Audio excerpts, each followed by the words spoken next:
what I said. Hi everybody, so I'm going to do a tag that I have created myself called the Who Cares tag. It's basically just a random sample of questions that I devised to pass the time, really. Okay, so question one is, what's my favourite colour? I think I already answered this in another video. It's a magenta-y shade of red, like Arsenal's home kit, and cerulean blue, which is a sort of sky blue, basically, a sky turquoisey blue. Favourite number? Number 3. It's always been my lucky number, even though that's completely arbitrary. My favourite font is Times New Roman, because I just think it's just a classic, and I can't imagine really writing essays in any other font, really. Although one of my teaching assistants insists that we write in Calibri, which I don't know, that seems kind of random as well. But yeah, Times New Roman for me. My favourite clothing store. Okay, if this is like high street, then I suppose... Oh, it's really difficult. I've got quite expensive taste, basically. There's a store I really like called Juicy Couture, which has a kind of bad reputation for being a little bit trashy, but it's kind of like upmarket trashy, so you can kind of get away with it. But outside of that, I do most of my shopping on ASOS, which has just the most fantastic selection of all kinds of things, basically. A lot of designers, a lot of high street chains are presented on there, and they also have a pretty decent own brand as well. So yeah, I would probably say ASOS as my favourite fashion outlet. My favourite cereal is probably Cheerios, I guess. Favourite soft drink? I would probably say Diet Coke. Favourite wine? I would probably say I like a really good Bordeaux. I'm not that parlant in kind of like wine yet, really. You know, I wish I was more kind of conversant with kind of the branding or types of wine, but I really like a good Bordeaux. I also like a really good Merlot. I'm basically just listing wines I like. Oh, and I like Chateauneuf du Pape. So yeah, but I would probably say what I order when I go out is a Bordeaux pretty much 99% of the time. Okay, favourite beer. Now, I don't drink beer particularly often, but if I do, it will definitely be of the Belgian variety, because Belgian beers are absolutely splendid. In which case, I would go for a beer called Mort Subite, which means sudden death, which sounds so much worse than it is. It's actually a raspberry beer, framboise if you're in Belgium, and yeah, it's absolutely delicious. But outside of fruit beer, I really like another Belgian beer called Hoegaarden, and I like the blonde one because it is just so light and it's really tasty. Favourite spirit? This is a toss-up as well. I really like Southern Comfort, which is, it's a whiskey, but it's like, you know, it's not really a whiskey. But I also like gin. I really love gin. Gordon's Gin or Bombay Sapphire. Favourite hair colour on a guy? Quite easy for me. Really, really, really dark brown, almost black is my perfect hair colour. Favourite clothing style on a guy? How would I describe that? Something really individual, but yeah, someone who's kind of like not afraid to just be a kind of maybe a little bit wacky. I don't mean kind of like really outlandish or outre sense of fashion, but what I really like, or what I find particularly distinctive, is really good shoes. For example, now I am naming names, one of my teaching assistants at uni, his name's Casper, and he wears these super cool, I think he must have walked out of a bowling place with these, because they look like bowling shoes. They are bowling shoes, but they are just the coolest thing ever. And like, he wears them with like these really, like, I don't know, they're kind of retro socks, and it's just, I don't know, more people should dress like that, basically. perfect first date. Wow, that's really difficult. I love how I'm like, God, that's such a deep, challenging question, even though I wrote these questions myself. Right, so perfect first date. Invariably it would start off with wine, preferably red, both of us, or maybe sparkling if we're being nice. So I'd probably start in like a really upmarket bar in London somewhere, maybe Mayfair or whatever. Then I would definitely include going out for dinner. Probably either Italian. I love Italian food.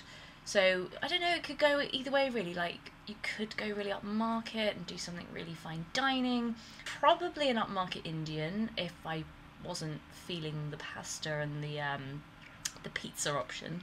So yeah, we would do that. So wine bar, restaurant, and then I guess, like, depending on how the date was going, I suppose back to someone's place really. Not necessarily saying I would put out on such a date, but yeah, go back to their place, maybe watch a film or enjoy like a few episodes of like a TV series that you both enjoyed, and yeah, then just see where the evening takes you really. Just kind of absorb yourself in a slightly inebriated conversation, and yeah, just see what chemistry's out there. Yeah, I think that would be perfect. I can't think of anything else. I don't really get out much, guys. You gotta realise that. Okay, so I've written a question that says the one that got away, and I must have been writing these questions feeling a little bit romantically slighted. I don't really know that there's been one that's got away so far. Usually it's with very good reasons, so I don't have any kind of wistful romantic regrets of that kind. But that's not to say that the one I like or someone in the future I might like might get away. Sounds like I'm stalking them like prey, but no, I don't have one that got away. So traits I look for in a best friend. Well, my best friend is called Nina. She is absolutely perfect. I mean, she's not really, like, she's flawed, but that's what makes her beautiful. She's funny, she's extremely intelligent. I mean, our conversations are just extreme. She's both full of virtue and vice, that she's just got that perfect mixture. I mean, I wouldn't want somebody who was saintly to be my best friend, because that's no fun at all. My ideal pets. Okay, so in an ideal world, I would probably have, and this might sound impractical, I'll probably have 2 dogs. Breeds, I'm not really sure of just yet. I'd probably have 1 dachshund, because I just think they're so cute.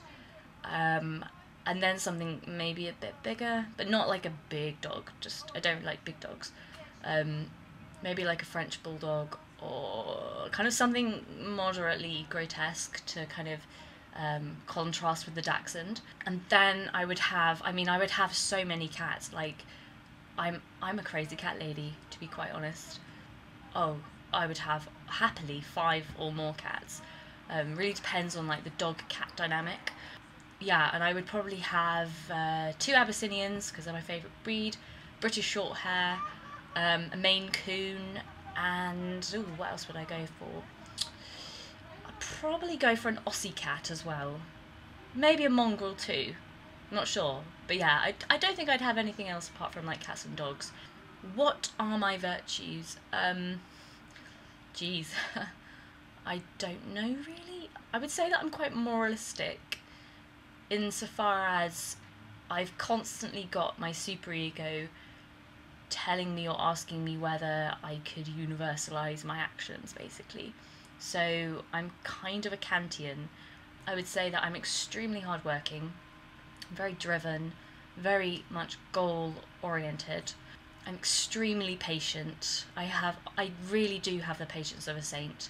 I'm phobic of confrontation, which I would consider a virtue, but I suppose Aristotle would say that that wouldn't always be a virtue, because that wouldn't always be the moderate response. So sometimes confrontation is the right response.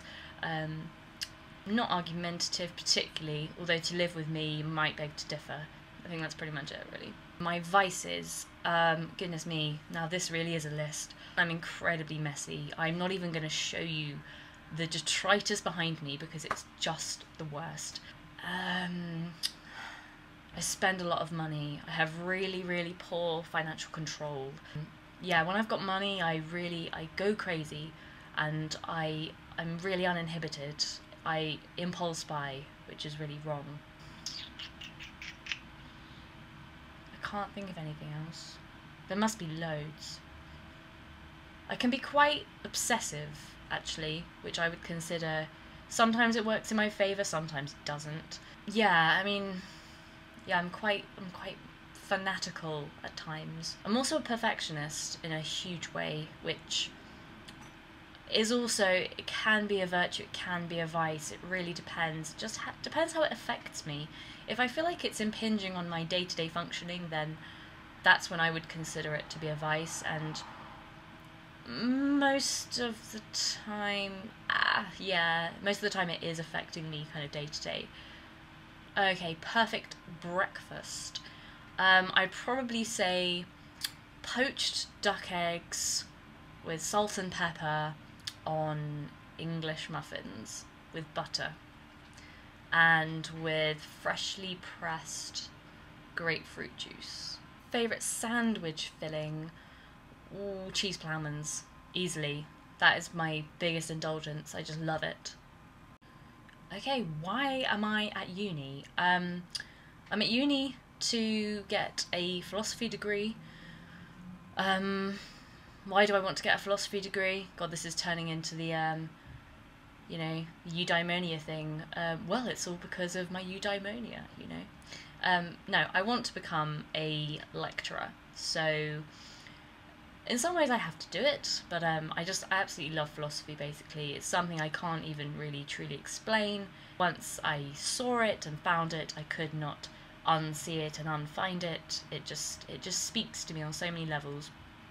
And there's nothing in the world that I feel more passionate about than, well, for one, teaching and sort of enlightening, just enlightening anybody, really, who wants to listen. I've struggled with kind of problems of having, I don't know, a meaningless life, and feeling that I never knew really how to create value, or even what value should consist in. And I think a natural corollary of these questions is that, well, you end up reading a lot of literature, and you start with fiction, and then fiction runs out of answers, and then you turn to non-fiction, wherein philosophy lies. And from that point onwards, when I first read Plato and first read Hume, I was just hooked. Why do I get up in the morning? Well, truth be told, sometimes I don't get up in the morning. Sometimes I get up in the evening. But I would say that it's because of philosophy, really. That's the only thing I really care about in life. Apart from, like, other people. But it's the one sort of, like, goal-oriented activity that actually makes me feel purposeful and worthwhile. Outside of that, I'd probably say comedy and music, really. So, yeah. Okay, so those were my who cares questions tag. Whoever watches this, you're entitled to answer these questions as well. I'm going to leave them in the description bar. So if you're interested in answering them, then go ahead. So I'm going to go and wish you all well, and I'm probably going to watch some Seinfeld and actually sleep, because I woke up at 1 AM this morning and it's now 1 in the afternoon, and I'm absolutely shattered because oh my god. Love you.